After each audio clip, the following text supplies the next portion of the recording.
and we're going to talk about The Mandalorian episode. Why the hell are we still watching this? Yeah, quite frankly, why are you still watching it? Because I've not seen the last episode. Episode 5 came out today, and it's another one of these episodes where it kind of like it's telling like one story that's happening in this part of the galaxy, and then it's kind of bookended by some Mandalorian stuff and Grief Karga. The pirates have returned, or the pirates never really left. They are attacking Grief Karga's planet. He sends an urgent message to the New Republic, and you find out that basically trying to deal with the New Republic is like going to the DMV. So Tim Meadows plays this administrator who receives an urgent message. God, I forget the pilot's name. It's you would know. It's the Asian pilot.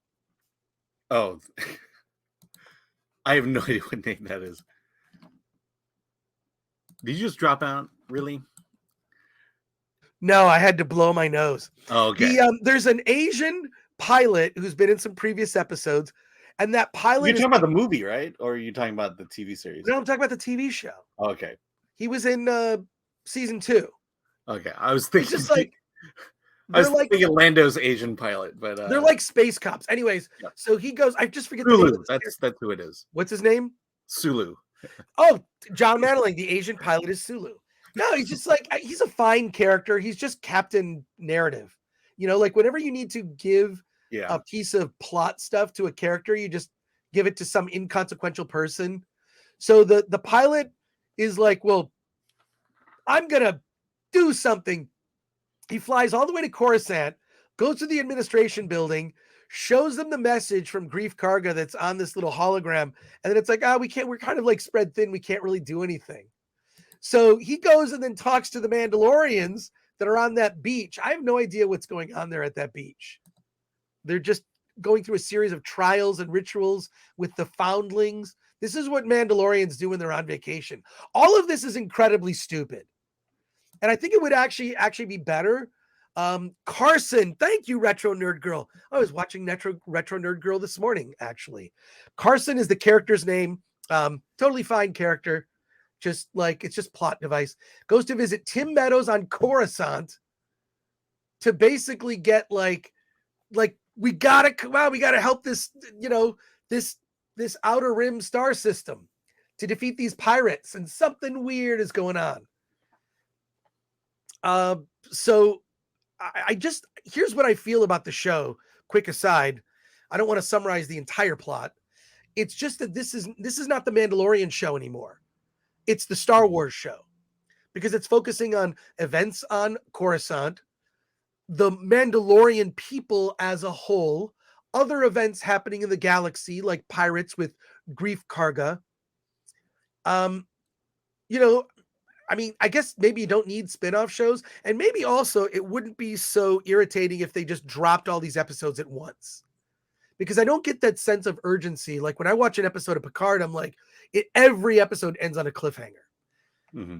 These episodes don't, and it feels kind of unusual. Like, okay, all right, I just have to kind of remember. I do appreciate the recaps, but I think The Mandalorian I might have enjoyed it better if they just dropped all the episodes at once. Actually, maybe not. But in this episode, what you find out is basically the New Republic is just as incompetent as like it's, the federal government or the DMV. It's like, oh, we've got problems all over the galaxy. I'll have to go through all these messages from all these star systems, and then we'll figure out what we're going to do. It's sort of like this episode is all over the place. The most interesting thing that happens is that this is a spoiler, but I get the sense that not a lot of people are going to care. Carson finds an old Imperial shuttle where it appears as if Moff Gideon has escaped. He was off to prison, and it looks like Moff Gideon has did not make it to prison. I wonder wouldn't they know that? Wouldn't they get a message like, we've received the prisoner Moff Gideon. He is now going through retraining or whatever. Like, I feel like they would know this. How would they not know? If something like that happened in an Imperial shuttle that's like just sort of floating in space randomly with it's all like destroyed, and the front dashboard, the front like glass of it is like blown out. Wouldn't they know about that? Everything you say makes me feel like I just don't care. Here's It's like, here's where I'm at with The Mandalorian. yeah, I feel like it would be a good show if it was a cartoon show. If The like Attack of the Mandalorian Clones. were animated with the like CG animation, like Clone Wars, the sort of second incarnation of the Clone Wars, I Mhm. think it would have been interesting, because that's the level of writing. The level of writing on the show. And Jon Favreau wrote this episode. And one of the things that bugged me is they kept bringing out this hologram. They kept bringing out Mhm. we've seen the hologram 3 times. We don't need to see it again.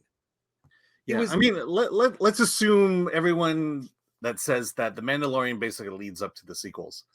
right. Let's assume they're right. I think that would have made a better movie than a stretched out television series, and that's what it sounds like. Is that they're taking what Lucas did in 20 minutes and stretching it out over an entire television series, and it's just unnecessary storytelling. I mean, who asked for this? Who did the fans ask for this? Did we want that connection up to the sequels? Do we really want a nice tidy bow on the Star Wars universe? I certainly didn't. I certainly don't.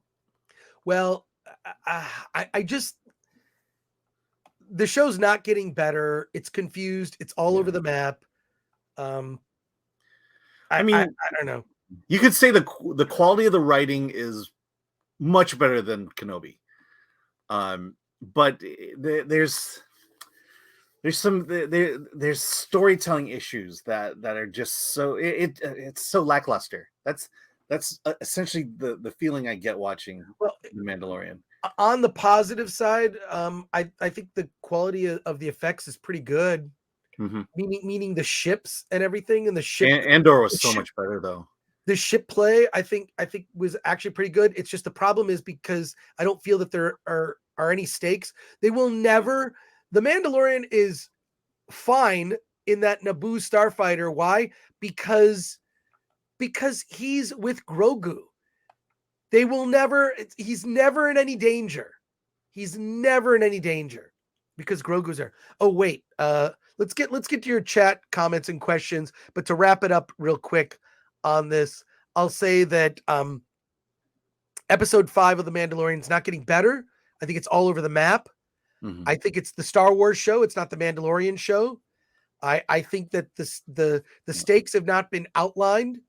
And I think if they had began the first episode of the show with this discovering the Imperial shuttle with Moff Gideon gone, and then each episode had a clue, it would have been interesting. But the problem is also every piece of story information is dragged out. Yeah. Dragged out. There's even like stuff of just like Carson gets out of his X-Wing fighter, walks up to them. Those are like, no, you just cut to him. He's talking. And he's already shown. You cut to Carson, and all the Mandalorians have already seen the message from Grief Karga, and he says, "We must help Grief Karga. The New Republic is spread too thin. Will you help us?" The dialogue isn't like tight. Go back and watch the older Star Wars films. Mm-hmm. So much of it was just like the dialogue is so tight. They don't waste any time. They don't like, people aren't like, well, then that whole thing. By the way, I want to let you know, when characters walk up to something. You can notice this in shows like a lot of criminal procedural shows, lawyer shows, in particular the X-Files. Here's what they do. The directors have to meet a very specific running time.